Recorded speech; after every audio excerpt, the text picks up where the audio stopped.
नमो सिद्धाणं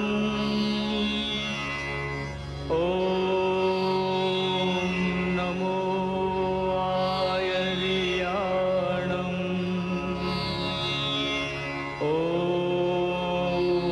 नमो वज्रायाणं नमो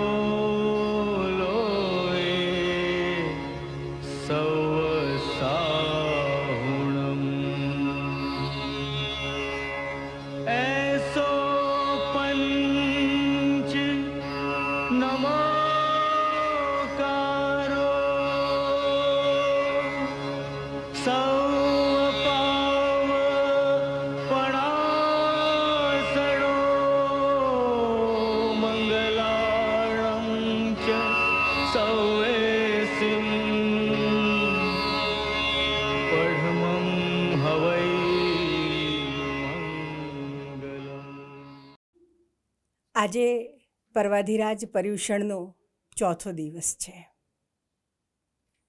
આજે આપણને એક એવા જ ગુજરાતી ભાષા સાહિત્યના અધ્યાપિકા રહી ચૂક્યા છે તેવા શ્રી સેજલબેન શાહ પાસેથી આપણે પંચીદીય સૂત્ર વિશે સાંભળવું છે. એક સંનિષ્ઠ અધ્યાપિકા, તેમણે 20 વર્ષથી પણ અધિક સમય સુધી અધ્યાપન કાર્ય કરાવ્યું છે. અધ્યાપકની સાથે સાથે તેઓ કવિ અને વિવેચક પણ છે. પ્રબુદ્ધ જીવન અને જૈન એવન્યુ આ 2 સામયિકના તંત્રી પદે તેઓ અત્યારે કાર્યરત છે. જૈન સાહિત્ય એકેડેમી ટ્રસ્ટ દ્વારા 3 વર્ષ દરમિયાન જૈન સાહિત્યના વર્ગોનું સફળતાપૂર્વક એમણે આયોજન કર્યું છે. સેમિનાર હોય, કોન્ફરન્સ હોય, એમાં નિયમિત રીતે તેઓ પેપર પ્રસ્તુત કરે છે. વિવિધ સાહિત્યિક અને શૈક્ષણિક સંસ્થાઓ સાથે તેઓ જોડાયેલા છે. ગુજરાતી સાહિત્ય પરિષદમાં સ્વાધ્યાય પીઠના મંત્રીના હોદ્દા પર તેઓ કાર્યરત છે. કાંદિવલી ગુજરાતી ભાષા ભવનમાં આમંત્રિત સભ્ય છે. તેમને કલા ગુર્જરી મુંબઈ પત્રકાર સંઘ તરફથી એવોર્ડ પ્રાપ્ત થયો છે. 5 જેટલા પુસ્તકોનું તેમણે સંપાદન કર્યું છે. આજે તેમની પાસેથી આપણે પંચીદીય સૂત્ર વિશે સાંભળીએ. જય જિનેન્દ્ર, પ્રણામ. ઇન્સ્ટિટ્યૂટ ઓફ જૈનોલોજીના આ વર્ચ્યુઅલ માધ્યમ દ્વારા પર્યુષણ પર્વના આ પાવન, ઉલ્લાસમય અને આત્માને રમમાણ કરનારા દિવસોમાં આપણે વાત કરવાના છે સૂત્ર વિશે, સૂત્રની સંવેદના વિશે. કેટલા સરસ મજાના વિષયો કુમારપાળભાઈએ ગોઠવી આપ્યા છે. પર્યુષણ પર્વ એટલે આપણે અનેક ક્રિયાઓમાં મસ્ત હોઈએ અને એમાં સંપૂર્ણપણે વ્યસ્ત હોઈએ. અને એ વ્યસ્તતાની વચ્ચે કુમારપાળભાઈને વિચાર આવ્યો કે આ જે સૂત્ર જેનું પઠન આપણે કરીએ છીએ, જેના દ્વારા આપણે અલગ અલગ ક્રિયાઓ કરીએ છીએ, એ સૂત્ર ખરેખર શું છે અને એની થોડીક વાત કરીએ. તો એ માટે હું સૌથી પ્રથમ કુમારપાળભાઈ દેસાઈ, ઇન્સ્ટિટ્યૂટ ઓફ જૈનોલોજી સાથે સંકળાયેલા સૌ કોઈનું અભિવાદન કરું છું એક સરસ મજાના વિષય માટે. સાથે સાથે સ્મરણ કરું છું નલિનીબેનનું, કે જેમની સતત યાદ અપાવે અને તેને કારણે અહીં વાત કરવાની શક્યતા બનતી હોય છે. આભાર. વાત આજે તમારા સૌ સાથે હું કરીશ પંચેન્દ્રિય સૂત્ર વિશે. આમ તો તમે વિચારશો કે પંચેન્દ્રિય સૂત્ર એટલે આપણે નાના 2 કે 3 કે 5 વર્ષના હશું, નવકાર મંત્ર હજી શીખ્યા અને તરત જ પછીનું સૂત્ર જે આપણે શીખ્યા તે પંચેન્દ્રિય સૂત્ર. કેવું સરસ મજાનું સાવ સરળ એવું સૂત્ર, અને આપણે કડકડાટ બોલી જઈએ અને પછી આપણે તરત જ એમ કહીએ કે હવે ત્રીજો પાઠ આપો ને ચોથો પાઠ આપો. આ શરૂઆતના જે પાઠ હોય એ એટલા સરળ અને સહજ બનતા હોય કે રમતા રમતા આપણે ધડધડ બોલી જતા હોઈએ. પરંતુ પંચેન્દ્રિય સૂત્રના જે 28 શબ્દો છે, આર્યાછંદમાં લખાયેલું છે, માત્ર 2 ગાથા છે એની, અને આમ જોઈએ તો 4 જ પંક્તિ છે. પરંતુ આ 4 પંક્તિમાં જાણે કે એક વિશાળ સમુદ્રનો ભરેલો હોય એવી અનુભૂતિ થાય છે. પ્રત્યેક શબ્દ પાસે એક એવા ચારિત્ર આપણી સમક્ષ ઊભું થાય છે કે આપણને એમ લાગે કે ઘડીભર રોકાઈએ અને આ જોયા કરીએ. સમુદ્રના કિનારે બેઠા હોઈએ અને એક પછી એક મોજાઓ વહન કરતા હોય, આવતા હોય, ભરતીનો સમય હોય અને એક પછી એક મોજા આવતા હોય, એમ આ પંચેન્દ્રિય સૂત્રના એક પછી એક શબ્દો આપણા પાસે આવે અને એક ઉઘાડ થાય. અને ઉઘાડ થાય ને ત્યારે જ આ સૂત્ર ખરા અર્થમાં એનો સાક્ષાત્કાર થાય છે. સૂત્ર એટલે આમ તો સંવેદના છે. સૂત્ર એટલે આમ તો આપણી એક શ્રદ્ધા અને ભક્તિના મિશ્રણથી એને એવું એક આપણે અંદર સમ્યક દર્શન પ્રાપ્ત થતું હોય છે કે જેની અનુભૂતિ આપણે કરવાની હોય છે. આપણે શબ્દ નથી બોલતા, પણ આપણે એ શબ્દની ચેતનાનો સ્પર્શ આપણી શ્રદ્ધા દ્વારા કરતા હોઈએ છીએ. અને ખરેખર તો સૂત્ર ત્યારે જ આપણા સુધી પહોંચતું હોય છે અને આપણે સૂત્ર સુધી પહોંચતા હોઈએ છીએ. પંચેન્દ્રિય સૂત્ર આપ સૌ જાણો છો એ મુજબ સામાયિક જ્યારે આપણે કરતા હોઈએ, અને સામાન્ય રીતે આપણે કોઈ પણ ક્રિયા કરતા હોઈએ તો આપણી એક અપેક્ષા હોય કે આપણા ગુરુ ભગવંત આપણી પાસે હોય, આપણા ગુરુ આપણી પાસે હોય, જેથી આપણી ક્રિયામાં એક પ્રકારનું ભૂલ ન આવે, આપણી ક્રિયા ઉત્સાહજનક બને અને યોગ્ય બને. વર્ગમાં શિક્ષક ન હોય ને તો વિદ્યાર્થીઓ કેવા તોફાન કરે, એવું આપણું મન છે, બેકાબુ, ઘડીકમાં અહીંયા દોડે, ઘડીકમાં ત્યાં દોડે. પરંતુ સામે જો ગુરુ હોય તો પછી બરાબર આપણું જે આમ ચોટી હોય ને એ એમના હાથમાં હોય, કારણ કે એમને ખબર છે કે આ શ્રાવક કે શ્રાવિકાને મારે જે માર્ગ પર લઈ જવાના છે તે માર્ગથી તે ચલિત ન થાય એનું ધ્યાન રાખવાનું છે. જ્યારે ગુરુ ભગવંતની હાજરી ન હોય ત્યારે આપણે સ્થાપનાજી રૂપે ત્યાં એક સ્થાપન કરતા હોઈએ છીએ, જે પ્રતિકાત્મક છે. જ્ઞાન, દર્શન, ચારિત્રનું કોઈ પણ એક ઉપકરણ કે પ્રતીક આપણે લઈએ છીએ અને આપણે નવકાર મંત્ર બોલ્યા બાદ એ સ્થાપનાજીનું સ્થાપન કરતી વખતે પંચેન્દ્રિય સૂત્ર બોલીએ છીએ. પંચેન્દ્રિય સૂત્ર બોલતા હોઈએ છીએ ત્યારે મનમાં એક ભાવ હોય છે કે અહીં ગુરુ નથી, પરંતુ હું આ ગુરુનું સ્થાપન કરું છું. એટલે અને એ સમયે આ જે શબ્દો આવશે ને એ ગુરુ ભગવંતના 36 એમના જે ગુણો છે એ આપણા મનમાં તમે 2 મિનિટ લાગે કે તમને 1 મિનિટ લાગે કે કોઈકને અડધી મિનિટ લાગે, એટલી વારમાં એ આખું ચરિત્ર તમારી સામે નિર્માણ થશે. અને એ ભાવ અનુભૂતિ સાથે આપણે જ્યારે એમનું સ્થાપન કરશું ત્યારે એ સ્થાપનાજી પણ જાણે આપણા માટે જીવંત હોય, અને ગુરુ ભગવંત અહીંયા જીવંત રૂપે બેઠા હોય છે એવી અનુભૂતિ થતી હોય છે. આ સૂત્ર ની જ્યારે વાત કરતી હોઉં છું ત્યારે મારા મનમાં એક વિચાર એવો પણ આવે છે કે જૈન ધર્મના સાધુ ભગવંતોના જીવનની નજીકથી જ્યારે આપણે જોતા હોઈએ છીએ ત્યારે આપણને એવું લાગે છે કે આ વિશ્વનું કોઈક જાણે બહુ મોટું આશ્ચર્ય છે. જે રીતે એ લોકો જીવન જીવતા હોય છે, જે રીતે એમની આખી દિનચર્યા હોય છે, એ દિનચર્યાની વાત કરવી સરળ છે, પણ એ દિનચર્યામાંથી 1 કે 2 દિવસ જ્યારે આપણે પસાર થઈએ ત્યારે આપણને અનુભૂતિ થાય છે કે કઈ રીતે આ અઘરી જીવન શૈલી અને અઘરી દિનચર્યા તેઓએ સ્વીકારી છે, એક જ કારણસર કે પોતાના આત્માને નિકટ જવા માટે, મોક્ષના એ માર્ગ તરફ જવા માટે.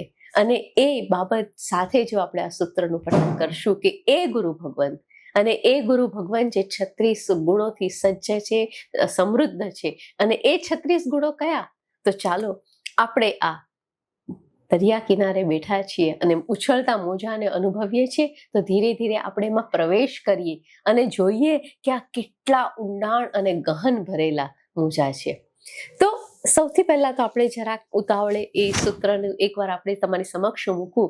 પંચેન્દ્રિય સંવર્ણો તહ નવ વિહ બંબ ચેર ગુત્તી ધરો ચૌવીય કસાય મુક્કો ઈ 18 ગુણેહિં સંજુત્તો પંચમહ વૈજુત્તો પંચ વિહાયાર પાલન સંમત્તો પંચસમિયો તિ ગુત્તો 36 ગુણો ગુરુ મચ્ચ મારા ગુરુ આ 36 ગુણોથી સજ્જ છે અને એવા ગુરુનું હું અહીંયા સ્થાપન કરું છું.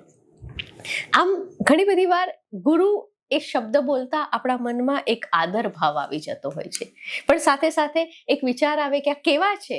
પરહિત ચિંતા મૈત્રી, પર દુઃખ વિનાશિની કરુણા, પર સુખ તૃષ્ટિ મુર્દિતા, પર દોષોક્ષેપણ ઉપેક્ષા. ભાવના 4 છે: મૈત્રી, કરુણા, મુદિતા અને ઉપેક્ષા. અને મનુષ્ય જીવનમાં ઉત્થાન અને પતન જ્યારે થાય છે ત્યારે આ બધી ભાવનાઓ પર આધારિત છે. તમે ક્યારે ગુરુ ભગવાનના ચહેરા ઉપર જોશો તો તમને ખ્યાલ આવશે કે કેવા પ્રસન્ન હોય છે, કેવા નિર્લેપ હોય છે, કેવા 4 કષાયોને પોતે આમ નાથીને પોતાના માર્ગ ઉપર ચાલી રહ્યા છે, અને કેવા આ અદ્ભુત જીવનચર્યા ધરાવતા આ ગુરુ છે. એકવાર કોઈકે કહ્યું હતું અને મને બહુ સરસ ગમે છે, એ યુરોપના એક દાર્શનિક ઇમર્સન કહે છે, allow the thought, it may lead to choice. Allow the choice, it may lead to an act. Allow the act, it may form the habit.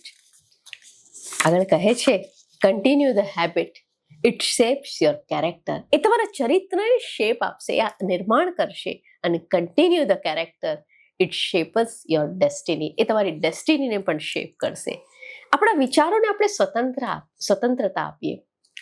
ક્યાંય બહુ બધું સામાન, બહુ બધી માહિતી, બહુ બધું AI મળી રહ્યું છે ને, એટલે ક્યાંક આપણી વિચારોની સંકુચિતતા આવી ગઈ છે. આપણે ચોક્કસ પ્રકારના અભિપ્રાય આપવા માટે બહુ ઉતાવળ કરી દેતા હોઈએ છીએ કે નહીં, આમને સમજ નથી પડતી, તેઓ આમ કરે છે, એમને આમ ન કરવું જોઈએ. અરે પહેલા એ વનમાં પ્રવેશે તો ખરા. બહાર ઉભા રહીને શું વાત કરો છો? પ્રવેશો તો પ્રવેશ્યા બાદ ખબર પડશે કે કેવી અને કયા પ્રકારની પરિસ્થિતિમાં કયા પ્રકારનો અને શા માટે નિર્ણય લેવાયો છે. આપણા પોતાના વિચારોને સ્વતંત્રતા આપો. સ્વતંત્રતા આપશો તો પછી ધીરે ધીરે તમને એક વિચાર આવશે અને એક કાર્ય ધીરે ધીરે બનશે, અને કાર્ય એ આદત બનશે, અને આદત એ આચાર બનશે. પણ એ આદત આચાર ક્યારે બનશે? જ્યારે આપણે એ શબ્દના ગહન તત્વમાં પૂરેપૂરા ખૂપેલા હશું. પર્યુષણ પર્વના આ દિવસોમાં આપણે થોડીક વાત વધારે ગુરુ ભગવંતની કરીએ. એ પૂર્વે હું તમને લઈ જઈશ એ યાદ કરાવવા માટે કે જ્યારે ગુરુ ભગવંતની વાત આવે છે તો વિચાર કરો એ કુમારપાળ રાજાને અને હેમચંદ્રાચાર્ય જેવા અદ્ભુત ગુરુ જેમને પ્રાપ્ત થયા છે, એવા હેમચંદ્રાચાર્યએ કેવું કુમારપાળનું જીવન બદલાવી દીધું. કુમારપાળને કઈ રીતે વિચારતા કર્યા, કુમારપાળને કઈ રીતે પોતાના દેશ માટે, પોતાના નાગરિકો માટે કાર્ય કરતા કર્યા, અને અમારી પ્રવર્તન કેવું સુંદર રીતે પડાવ્યું એમની પાસે. એવા ગુરુ છે. બીજી તરફ તમને યાદ આવશે હીર વિજય સુરી, જેમને પર્યુષણના 8 દિવસ અને એ ઉપરાંત બીજા 4 દિવસ સુધી અહિંસાનું એક આખું વાતાવરણ ફેલાયું. તો એ ગુરુને યાદ કરીને પછી જ્યારે પંચેન્દ્રિય સંવરણો આપણે બોલીએ છીએ ને, ત્યારે આપણને ખ્યાલ આવે છે કયા ગુરુની આપણે વાત કરીએ છીએ. પંચેન્દ્રિય સંવરણો, જેને 5 ઇન્દ્રિયોના વિકારને રોક્યા છે. આ 5 ઇન્દ્રિયો એટલે આપણે જાણીએ છીએ શ્રોતેન્દ્રિય, ચક્ષુથી આપણે જે જોઈએ છીએ, ઘ્રાણેન્દ્રિય, જે ગંધ આપણે સાંભળીએ છીએ, જીવેન્દ્રિય, રસ આપણને બહુ ગમે છે, આ ભાવે છે, આ નથી ભાવતું, અને સ્પર્શેન્દ્રિય. આ 5 ઇન્દ્રિયોને જેને રોક્યા છે, એને રોકી અને આ 5 ઇન્દ્રિયોના 23 વિષયો અને 252 વિકારો ને રોકનાર એ ગુરુ ભગવંતની હું વાત કરું છું. હું કઈ આમનામ સામાન્ય એવા ગુરુ ભગવંતની વાત નથી કરતી. હું એ ગુરુ ભગવંતની વાત કરું છું જેને રાગ અને અણગમતા વિષયો ઉપર પોતાની પકડ ધરાવી દીધી છે. એ ગુરુની પછી આગળ વાત કરતા કહે છે, તહ નવ વિહ બંભ. તો ચેર ગુત્તી ધરો કયા? તો જેને 5 ઇન્દ્રિયોને તો રોક્યા જ છે, પરંતુ જે 9 પ્રકારની બ્રહ્મચર્યની ગુપ્તીને ધારણ કરનારા છે. આ બ્રહ્મચર્યની ગુપ્તીને ધારણ કરે છે. આમ બ્રહ્મચર્ય શબ્દ પાસે આવીએ ને એટલે આપણા મનમાં એક પાછો તરત જ એક બહુ એક નાનકડો વિચાર આવે. બ્રહ્મચર્ય શબ્દનો અર્થ બહુ સમજવા જેવો છે. બ્રહ્મણી ચર્યંતે, આત્મામાં ચરવું તે. ભોગ વૃત્તિ સગળાથી દૂર તો રહેવાનું જ છે, પરંતુ સાથે સાથે સતત આત્માના ગુણમાં રમમાણ રહેવાનું છે, અને આત્માના ગુણમાં નિશ્ચય નહીં અને વ્યવહાર નહીં, બંનેથી રમમાણ રહેવાનું છે. વિભાવમાંથી આત્માના સ્વભાવમાં આવવું ને એ બ્રહ્મચર્ય છે. અને આત્મહિત કરનારી કોઈ પણ ક્રિયામાં સતત મગ્ન રહેવું એ નિશ્ચય નહીંથી બ્રહ્મચર્ય છે. જ્યારે વ્યવહારથી તો આપણે ઘણી બધી બાબતોનો જે ત્યાગ કરીએ છીએ, વિષય ભોગ વગેરેનું આચરણ નથી કરતા, તો એ બ્રહ્મચર્ય છે. પણ ફરી પાછું કહે છે કે 9 પ્રકારની આ બ્રહ્મચર્યની જે વાડ છે ને, એને જેને રોકી છે. તો આ 9 પ્રકારની બ્રહ્મચર્યની વાડ વિશે પણ એમને બહુ વિસ્તારથી અહીંયા વાત કરી છે કે કઈ વાડ એ હોઈ શકે. અને પછી એ વાડ જે આપણને અલગ અલગ પ્રકારના રસમાં, આપણને અલગ અલગ પ્રકારના વિષય ભોગમાં લઈ જાય છે. આ વાડને આપણે જોઈ લઈએ. વિવિક્ત વસ્તી સેવા, સ્ત્રી, પશુ વગેરેની જે વાત, એમનાથી દૂર રહેવું, સ્ત્રી કથા પરિહરા, નિષેધા અનુપ્રવેશ, ઇન્દ્રિય અપ્રયોગ, કુડ્યંતર દાંપત્ય વર્જન, પૂર્વક્રીડિત અસ્મૃતિ, અપ્રણિત અભોજન, અતિ માત્રા અભોજન અને વિભૂષા પરિવર્જન. આ 9 પ્રકારની બ્રહ્મચર્યની વાડ કઈ છે, જેમાં પુરુષ હોય તો સ્ત્રી તરફ ન કરશાય અને એના માટે એને પોતાની ઇન્દ્રિયો ઉપર કાબુ કરવું, કે પછી પોતાની પૂર્વ કરેલી કોઈ ક્રીડાઓને સ્મરણ ન કરવું, વધુ પડતા આહારનો પણ ત્યાગ કરવો, માદક આહારનો પણ ત્યાગ કરવો, શરીરને વધારે પડતું પોષવું નહીં કે વધારે પ્રકારની આપણે એનું જે સુશોભન કરીએ છીએ એમાં ન પડવું. તો એવી આ 9 પ્રકારની બ્રહ્મચર્યની જે વાડ છે એનું જે પાલન કરે છે એ તો પંચેન્દ્રિય 5 ઇન્દ્રિયોને કાબુ કરીને 9 બ્રહ્મચર્યની વાડને આ ધારણ કરનારા ગુરુની વાત કરી છે. જીવને રસમાં મગ્ન થવું એ બહુ સ્વાભાવિક છે. આપણે વિચારીએ ને કે આ તો બહુ સરળ છે. જીવને ગમતું ન ગમતું ઘણી બધી વસ્તુ છે, પરંતુ જે જાગૃત ગુરુ છે ને એ ગમે તેટલું રસ કે ગમે તેવું પ્રલોભન આવે ને એને જોઈ શકે છે અને પોતાની આંખથી, હાથના ઈશારા માત્રથી અને પોતાની મુખ મુદ્રાથી રોકી દે છે. એવી આભા હોય છે એમને શબ્દથી તો પછી રોકવું પડે, પરંતુ એ પૂર્વે જ એવી એક મુદ્રા તમારી સામે આવે અને તમને એમ ખ્યાલ આવે કે ના, આ નથી કરવાનું. વિચાર કરો, એ વખતે હીર વિજય સૂરીને જ્યારે રાજા અકબરે આમંત્રણ આપ્યું, કેવા પ્રલોભનો આપ્યા, અને પોતાના શાસન માટે છેક આટલો લાંબો વિહાર કરીને આવનારા ગુરુદેવ જ્યારે દરબારમાં પ્રવેશ કરે છે ત્યારે ત્યાં જે ઝાઝપ પડી છે એના ઉપર ચાલતા નથી. જીવ હિંસા ન થાય એ માટેની કેવી જાગૃતિ, જીવ હિંસા પ્રત્યે કેવી જાગૃતિ એમને, એ હિંસાના માર્ગ ઉપર ક્યાંય પ્રત્યેક ક્ષણની આવી જાગૃતિ રાખનાર એ ગુરુની એમને વાત કરી છે. ત્યાર પછી ચૌવ્ય કસાય, 4 પ્રકારના કષાયોને જેમને જીતી લીધા છે. 4 પ્રકારના કષાયો છે ને આપણને બહુ જ સતાવતા હોય છે, સામાન્ય માણસને, દરેક વ્યક્તિ માત્રને સતાવે.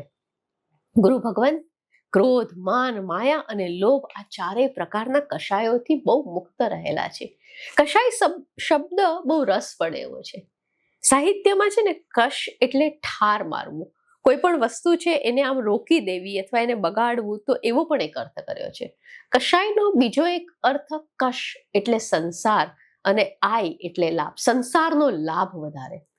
હવે સંસારનો લાભ વધારે એવું કહું ને એટલે આપણને તરત વિચાર આવે આ તો ફાયદાની વાતો છે. ના, સંસારના જે ભાવ વધારે, સંસાર તરફ આપણને આકર્ષે, સંસારના રાગ અને રંગ પ્રત્યે આપણને આકર્ષે, તો એવા પ્રકારના જીવ જે સંસાર પ્રાપ્તિ માટે વધારે મગ્ન થાય એને રોકવાની વાત કરી છે.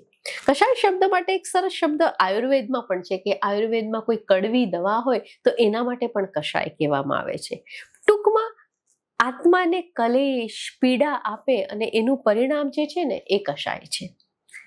સુખ અને દુઃખ સહન કરનાર જે છે એ કર્મને ખેંચે છે. મને સુખ થયું, મને દુઃખ થયું, મને તમે આમ કહ્યું એટલે આમ થયું, તમે આજે મારું લેક્ચર સાંભળીને એના વખાણ ન કર્યા, તમે મારું લેક્ચર સાંભળીને મને ક્રિટિસાઇઝ કરી, મારા મનમાં પૂર્વગ્રહ બંધાઈ ગયા. કેવી નાની નાની નાની બાબતો આપણને છંછેડતી હોય છે, આપણને હેરાન કરતી હોય છે. પરંતુ આ ગુરુદેવ, તમે યાદ રાખજો કે એ ગુરુદેવ છે જે આપણી જેવા એક મનુષ્ય માત્ર છે, અને છતાંય એ મનુષ્ય માત્રએ પોતે એવી એક જગ્યા પ્રાપ્ત કરી છે, એવી રીતે પોતાની જાતે વાળી છે કે જ્યાં એને 4 કષાયો ઉપર પોતાનો કાબુ મેળવી લીધો છે. ક્રોધ, એમને ગુસ્સો નથી આવતો. આપણાથી કોઈ ન ગમે એવું કરીએ, આપણે એમને ન ગમે એવું કરીએ, એમની સાથે અયોગ્ય વ્યવહાર કરીએ, એમનામાં અમૈત્રી, વેરવૃત્તિનો ભાવ પણ નથી આવતો. હું કંઈક છું એવો માનનો ભાવ પણ નથી આવતો. કોઈ એમનું અપમાન કરે છે તો એમને એ વસ્તુ વિશે બહુ રાગ દ્વેષ નથી નિર્માણ થતો. એ પોતાનામાં મસ્ત છે, એમને માયા નથી. એ તો બસ ચોમાસાના 4 મહિના થાય એટલે આ ચાલ્યા, અને પછી તો વિહાર સતત કરે છે. એ આ ગુરુ છે. એ લોભ, એમને પદાર્થો મેળવવાની કોઈ ઈચ્છા નથી. એ ગુરુનું મેં સ્થાપન કર્યું છે, જેને ઇન્દ્રિયોને કાબુ કરી છે, જેને 9 બ્રહ્મચર્યની વાડને રોકી છે, અને જેને 4 કષાયોને જીતી લીધા છે. હું એ ગુરુ, કારણ કે છેલ્લો શબ્દ શું છે? ગુરુ મધ્ય. મારા એ ગુરુ છે, અને એ ગુરુની હું વાત કરું છું. ઈ 18 ગુણેહીન સંયુક્તો. એવા આ 18 ગુણોના ધારક ગુરુની આપણે વાત કરીએ છીએ. 18 ગુણ આપ યાદ કરી લો. હવે આપણે વાત કરી 5 ઇન્દ્રિયોની, 9 બ્રહ્મચર્યની વાડ, 9 ને 5 14, અને પછી 4 કષાયો એટલે 18.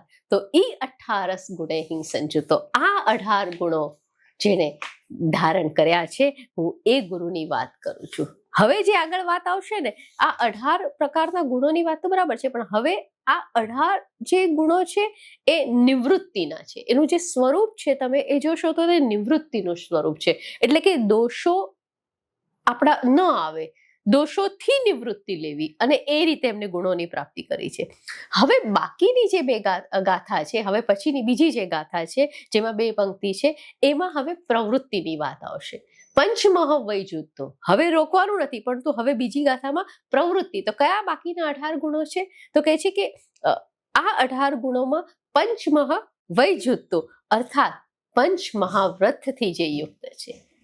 આ બહુ રસ પડે એવું છે કે જૈન સાધુ સાધ્વીના જીવન વિશે જો વિશ્વની કોઈ વ્યક્તિ અભ્યાસ કરે ને, તો વિચાર કરે કે કઈ રીતે બની શકતું હશે. ખરેખર કોઈ કે બહુ સાયન્ટિફિકલી એક આખો અભ્યાસ કરવો જોઈએ એમના જીવન ઉપર, કારણ કે વિશ્વમાં આ રીતનું જીવન જીવનાર બહુ જ ઓછા માણસો હોય છે. કારણ કે એમને 5 વ્રતોને ધારણ કર્યા છે. આ 5 મહાવ્રતો કયા છે? પ્રાણાતિપાત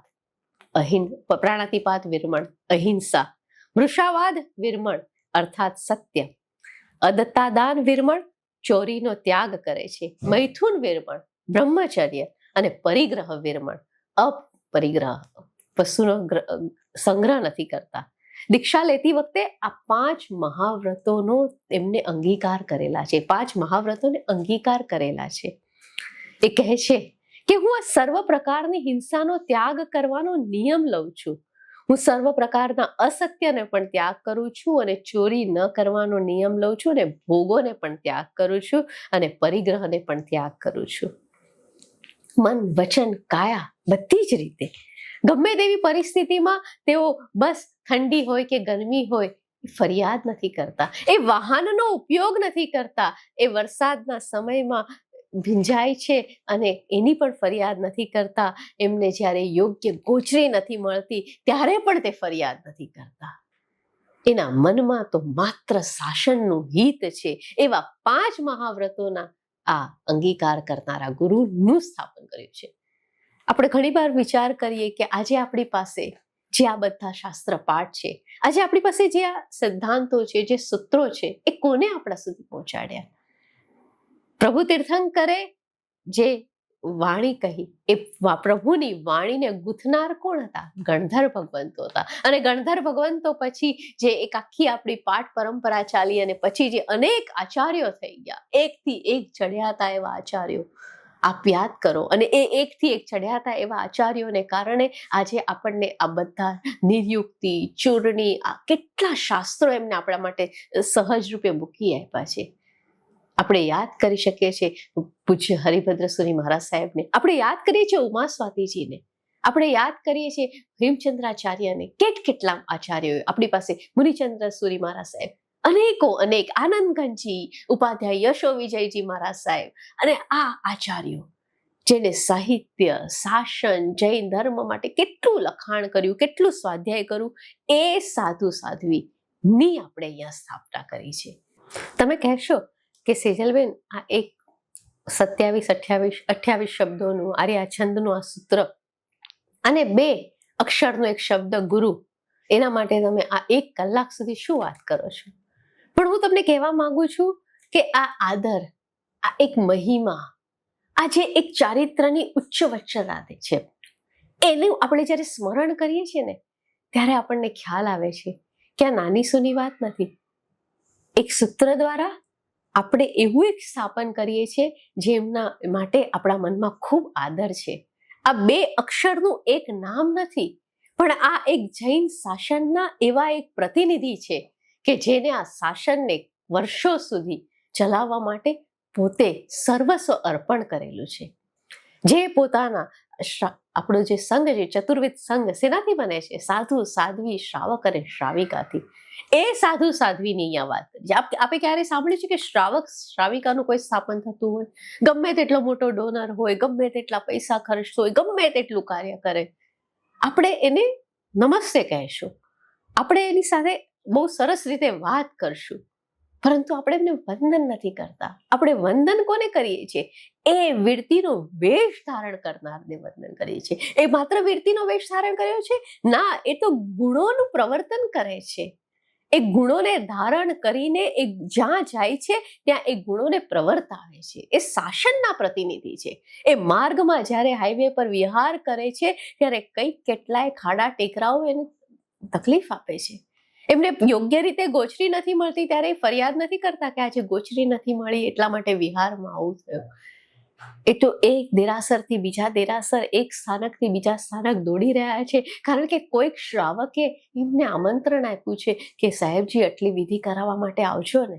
અને સાહેબજીએ એમને સમય આપી દીધો છે.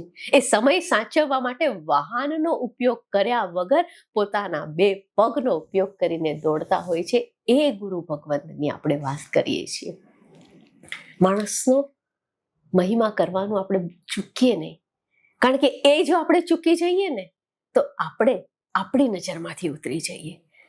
આ 5 મહાવ્રતોના ધારણ કરનાર પંચવિહાયાર પાલન સંમતો, આ 5 જેમને પંચ મહાવ્રતને તો ધારણ કર્યા જ છે, પરંતુ હવે આગળ કહે છે, કારણ કે હવે પ્રવૃત્તિની વાત છે, તો જે પંચાચારને અનુસરે છે, એમના 5 પ્રકારના આચારો છે તેનું અનુસરણ કરે છે. જ્ઞાનાચાર, દર્શનાચાર, ચરિત્રાચાર, તપાચાર અને વીર્યાચાર. આ 5 આચારોને જેને અનુસર્યા છે, સતત એ 8 આચારોનું પાલન જે કરે તે જ્ઞાનાચાર છે. કાલ, વિનય, બહુમાન વગેરે જેમાં આવે છે. શંકા આશંકા, આપણા દોષોને ટાળીને તત્વને સમજાવવાનો નિરંતર પ્રયાસ કરીએ છીએ. આપણે એમની પાસે જઈએ છીએ અને પૂછીએ છીએ કે આનો અર્થ શું થાય, ને તેઓ તરત આપણને અનેક અર્થો સમજાવે છે. આપણી સામે અનેક ગ્રંથોનો ભંડાર ખોલી આપે છે કે અહીંયા વાંચો, આ વાંચો, તે વાંચો, અને આપણી સમક્ષ એ આખો જ્ઞાનનો અર્થ આપણી સમક્ષ સ્પષ્ટ કરી આપે છે. આચાર્ય એ જ્ઞાન વગેરે ગુણથી સંપન્ન હોય જ, અને જ્ઞાન ગુણની વૃદ્ધિ માટે તેઓ સતત સ્વાધ્યાયમાં કાર્યરત હોય. એ જ્ઞાન દ્વારા અને એ ભાવમાં રહીને પોતાના ચારિત્રને નિરંતર ઉજ્જવળ કરતા હોય છે. તો એ જ્ઞાનાચાર છે. એ દર્શનાચાર, ચરિત્રાચાર, તપાચાર અને વીર્યાચારમાં મગ્ન હોય છે. અને ત્યાર પછી આવે છે પંચ સમિયુતિ ગુપ્તો, 5 સમિતિ વાળા અને 3 ગુપ્તી વાળા. પંચ સમિયોતિ ગુપ્તો. સમિતિ એટલે શું? સમિતિ એટલે આમ તો તમે કહેશો પ્રવૃત્તિ કરવી, મન, કાયા અને વચનના યોગથી આત્મભાવમાં રહી શકાય એ પ્રવૃત્તિ કરવાની વાત છે. પ્રવૃત્તિ તો કરવાની છે, પરંતુ અને પ્રવૃત્તિની સાથે 3 ગુપ્તિ પ્રત્યે નિવૃત્તિ પણ રાખવાની છે. જે 5 સમિતિઓ છે એમાં પહેલી તમે જાણો છો ઇરિયા સમિતિ આવે એટલે કે સમ્યક પ્રકારે ચાલવાની રીતિ. હમણાં જ આપણે ક્ષણ પહેલા વાત કરી કે વિહાર વિશે. એકચ્યુઅલી ગુરુને કારણ વગર ચાલવાનો પણ નિષેધ હોય છે, અને કારણ જ્યારે ઉપસ્થિત થાય અને તેઓ જ્યારે વિહાર કરે કે ગોચરી લેવા માટે જાય ત્યારે સતત જીવોની રક્ષા માટે જાગૃત હોય છે. ટ્રેન પકડવા માટે દોડતા આપણે કેટલીય વાર કેટલાય જીવોની તો હિંસા કરતા હશું, પણ તું જીવતા જાગતા કેટલાય માણસોને ધક્કો પણ દઈ દેતા હોઈએ છીએ, કારણ કે આપણે આગળ વધવું હોય છે. પરંતુ અહીં તો તેઓ નાના અમથા જીવ પ્રત્યે પણ સૂતી વખતે પણ તેઓ સતત જાગૃત હોય છે કે પડખું ફરે એટલે ચરવળોથી પ્રમાર્જન કરે. એ ગુરુની વાત છે. જીન વંદન કરે કે વિહાર કરે કે આહાર કરે કે નિહાર કરે, ઇરિયા સમિતિમાં સતત તેઓ ધ્યાન રાખે છે. એ ઉપરાંત પછી બીજી સમિતિ છે ભાષા સમિતિ. આ વિશે ખરેખર તો મારે એટલા માટે ન બોલવું છે કારણ કે છેલ્લી 30 મિનિટથી હું બોલી રહી છું અને મને એમ થાય છે કે હું આ શું કરી રહી છું. પરંતુ ગુરુ ભગવાન જે ભાષાનો પ્રયોગ પણ બહુ વિનયપૂર્વક એનો ઉપયોગ કરે છે. બોલવાનો પ્રસંગ થાય ત્યારે હિત અને શાસનના હિત માટે યોગ્ય ભાષાનો અને પથ્ય ભાષાનો પ્રયોગ કરે છે. ઉપયોગપૂર્વક બોલે છે. ગુણની સ્તુતિ કરતા આપણને શીખવાડે છે. ભવ્ય આત્માને ઉપદેશ આપતા તેઓ શીખવાડે છે. શાસ્ત્ર જ્ઞાન આપતી વખતે તેઓ વાત કરે છે. તેઓ મારી અને તમારી જેમ ચલો આજે મજા નથી આવતી એટલે ફોન ઉપાડીને વાત નથી કરતા, કારણ કે એનાથી તો ક્યાંય એ આગળ નીકળી ગયા છે. ત્રીજી સમિતિ છે એષણા સમિતિ. એષણા સમિતિ એટલે કે 42 દોષોથી શુદ્ધ રહિત એવા આહારની ગવેષણા કરવી. અને એ છે અણહારી ભાવની ઈચ્છા રાખવા વાળા મુનિ જાણે છે કે શરીરને ટકાવવા માટે આહાર આવશ્યક છે અને એટલા માટે એ બને ત્યાં સુધી એનું ખૂબ ઉપયોગપૂર્વક ધ્યાન રાખે છે. અને ત્યાર પછી આદાન નિક્ષેપ સમિતિ. સંયમ માર્ગમાં ઉપકરણ આદિ હોય, એની આવશ્યકતા હોય, પરંતુ એ પ્રત્યે કોઈ રાગ ન રાખે, પરંતુ ઉપયોગ કરતી વખતે પણ એને સંપૂર્ણ ધ્યાન રાખીને લેવાનો પ્રસંગ આવે ત્યારે પ્રમાર્જન કરીને તે વસ્તુ લે મૂકે છે. અને છેવટે આવે છે છેલ્લે પરિસ્થાપ નિકાસ સમિતિ. સંયમ માર્ગમાં બિનજરૂરી વસ્ત્ર, આહાર, પાણી, મળમૂત્ર વગેરેનો વિધિપૂર્વક ત્યાગ કરવો. હવે 3 ગુપ્તિ. 3 ગુપ્તિ એટલે આપ જાણો છો કે ગોપન કરવું, રક્ષા કરવી, જે ક્રિયા થતી હોય એની એક આપણે રક્ષા કરીએ. એટલે સાહિત્યમાં પણ આ જે શબ્દ છે એનો એક અર્થ થાય છે કે ખાડો, કે કારણ કે રક્ષા કરવા માટે જો ઉપયોગમાં લેવામાં આવ્યો હોય તો ટૂંકમાં નિગ્રહ કરવો. એટલે મન, વચન, કાયાની પ્રવૃત્તિ રોકાય એ તરફ આપણે જવું. આશ્રવ કે સંવરના ભાવની અહીંયા વાત મુખ્યત્વે કરવામાં આવી છે. મનોગુપ્તિ, વચન ગુપ્તિ, કાય ગુપ્તિ. મનોગુપ્તિ આપ જાણો છો, મનને શુભ અને અશુભ વિકલ્પોથી અટકાવીને સમતા ભાવમાં રાખવા. શુભ અશુભ વિકલ્પોથી અટકો અને શુભ વિકલ્પમાં આપણે રહીએ છીએ તે મનોગુપ્તિ છે. તો વચન ગુપ્તિ એટલે સર્વ પ્રકારના અયોગ્ય વચનોનો ત્યાગ કરવો.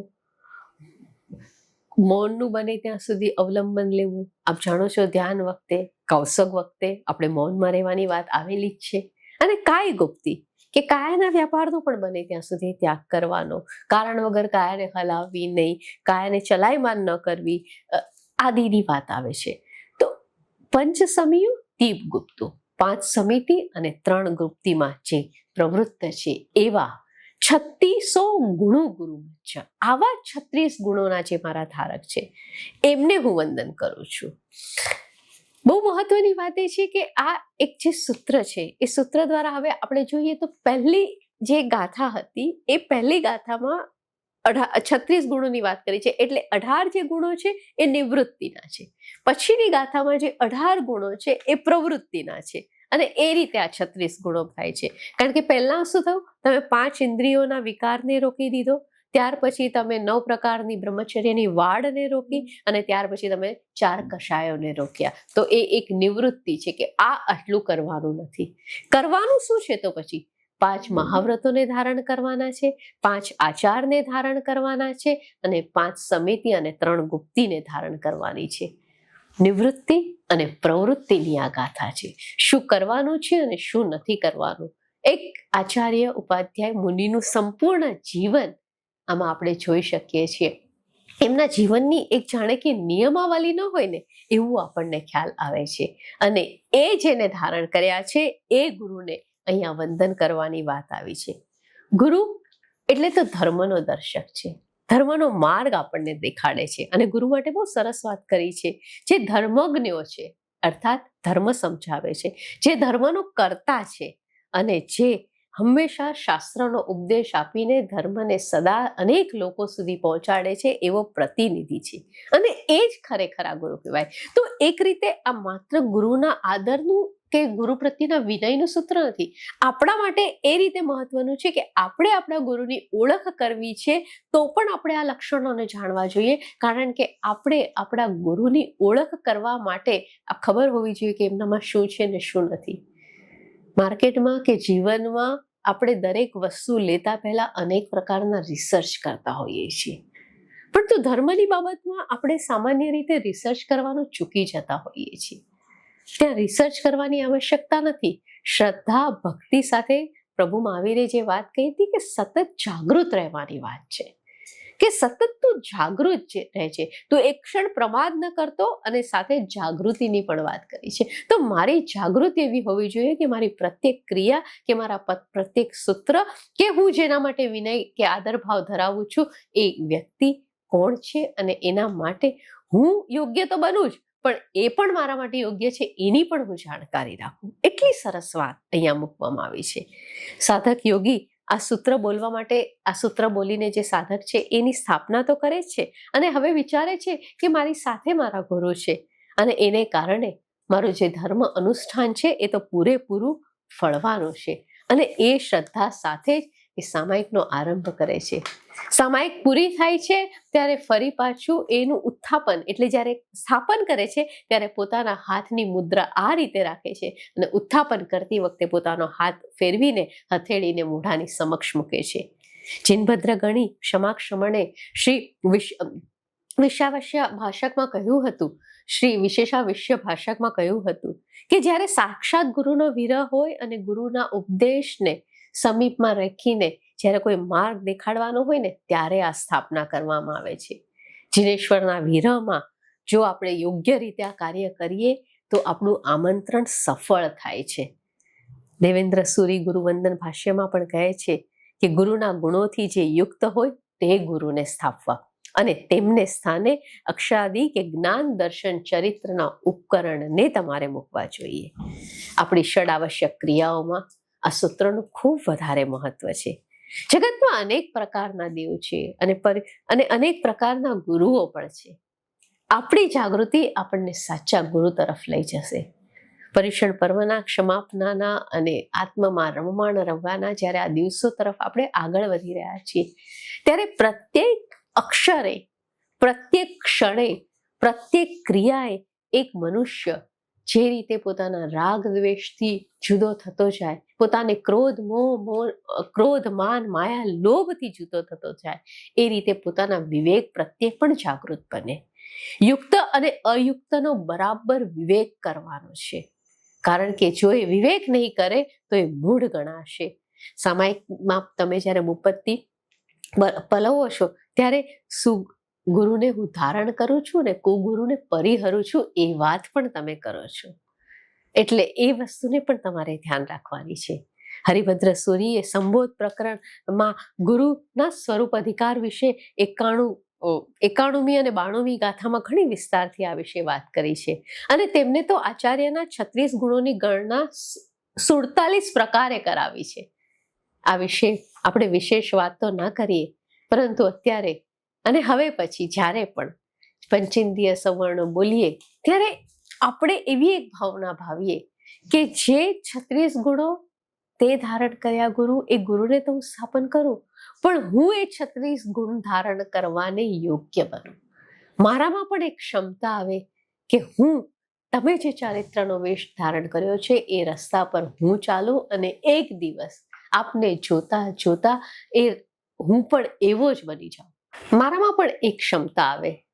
પર્યુષણ પર્વના દિવસોમાં આપણે જ્યારે દર વર્ષે આ પર્વને ઉજવીએ છીએ ત્યારે આપણે એકવાર રોકાઈને આપણી જાતને પૂછીએ 2024ના પર્યુષણ કરતા 2025ના પર્યુષણમાં મારામાં કોઈ બદલાવ આવ્યો છે? અને 2026માં જ્યારે હું જો હોઈશ તો શું મારામાં કોઈ બદલાવ આવ્યો હશે? નિસરણીનું એક પગથિયું હું ઉપર ચડ્યો છું કે હું નીચે ઉતર્યો છું, કે પછી હું સ્થિર જડ મૂળ ત્યાંનો ત્યાં જ છું? એક જગ્યાએ શિષ્ય ગુરુને પૂછે છે કે તત્વ શું છે? અને ત્યારે ગુરુએ બહુ સરસ જવાબ આપ્યો છે કે તત્વ એ આત્મા છે. બધું છોડીને તું માત્ર તારા આત્મા પ્રત્યે અભિપ્રેત થા, તારા આત્માને વર, તું આત્મા પ્રત્યે જાગૃત થા, એનું મનન કર. આપણે આપણા આત્માનું મનન કરવા માટે આ સૂત્રરૂપી સાધનની ખૂબ આવશ્યકતા છે. કારણ કે આપણે હજી મરકટના વેશમાંથી બહાર નથી આવ્યા, સ્થિર વેશમાં હજી આવ્યા નથી. અને એટલા માટે આ દિવસોમાં આપણે કદાચ દર વર્ષની જેમ દર વર્ષે અને આવનારા વર્ષોમાં પણ અનેક મહાનુભાવોની અનેક કથાઓ સાંભળતા હોઈએ છીએ. આપણે ફરી ફરી એ કથાઓ સાંભળીએ છીએ. ત્રિષષ્ટિ શલાકા પુરુષને તમે યાદ કરો કે પછી આપણા કલ્પસૂત્રને યાદ કરો, તો આ બધામાં એ કથાઓ સતત આવે છે. શા માટે? કારણ કે એ પુનરાવર્તન થયા કરે. ઘણી બધી વાર ઓલા આજકાલ આવે છે ને એડવર્ટાઇઝિંગમાં કે અમુક રીલ તમારી સામે સતત આવ્યા કરે, કારણ કે તમારા મગજમાં એમને એ સંદેશો પહોંચાડવો છે. એમ આ દર વર્ષે એ રીલ તમારી સામે આવ્યા કરશે, ચરિત્રોના, મહાપુરુષોના કથાઓ આવ્યા કરશે, કારણ કે એમને એ સંદેશ તમારા સુધી પહોંચાડવો છે. ચાલો આપણે આપણા દ્વારને થોડા ખુલ્લા મૂકીએ. આપણે આ આકાશના જે આટલા આહલાદક આપણી પાસે એટલા સિતારાઓ છે, આપણી પાસે એક સરસ મજાનો એક આખો ઇતિહાસ છે, એને યાદ કરીએ. અને પ્રત્યેક બાબતમાં, પ્રત્યેક ક્રિયામાં, પ્રત્યેક પગલે અને પ્રત્યેક બોલતી વખતે આપણા પ્રત્યેક શબ્દો પ્રત્યે જાગૃતિ ધારણ કરીએ. કારણ કે આપણે જ જાગૃતિ જો હશે તો ચેતનાનો વિસ્તાર થશે. ચેતના વિસ્તારની આ ક્ષણે આપ સૌને વંદન, પ્રણામ. જીનાજ્ઞા વિરુદ્ધ કોઈ પણ વાત થઈ હોય, મારી કોઈ વાતથી આપને દુઃખ પહોંચ્યું હોય તો મન વચન કાયાથી મિચ્છામિ દુક્કડમ.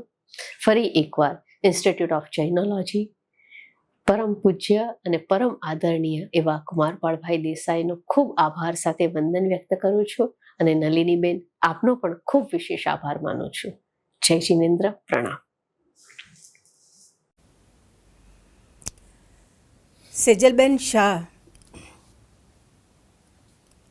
દેશ અને વિદેશમાં પણ જૈન ધર્મ વિશે વ્યાખ્યાનો આપે છે. માત્ર જૈન ધર્મ વિશે જ નહીં, પણ ગુજરાતી સાહિત્યની ઉત્તમ કૃતિઓ વિશે પણ તેઓ વ્યાખ્યાનો આપે છે. કોન્ફરન્સમાં, સેમિનારમાં સતત તેઓના પેપરો પ્રસ્તુત થતા રહે છે. ઇન્સ્ટિટ્યૂટ ઓફ જૈનોલોજીની વ્યાખ્યાન શ્રેણીમાં આ અગાઉ પણ તેઓ વ્યાખ્યાનો આપી ચૂક્યા છે. એમણે અમારા નિમંત્રણનો સ્વીકાર કરી અને એક ઉત્તમ વક્તવ્ય આપ્યું, એ માટે સંસ્થા તરફથી એમનો આભાર માનીએ છીએ. કામેમિ સર્વ જીવે સર્વે જીવા ખમંતુ મે વૃત્તિ મે સર્વ ભૂએષુ વેરમ મજ્જન કેણૈ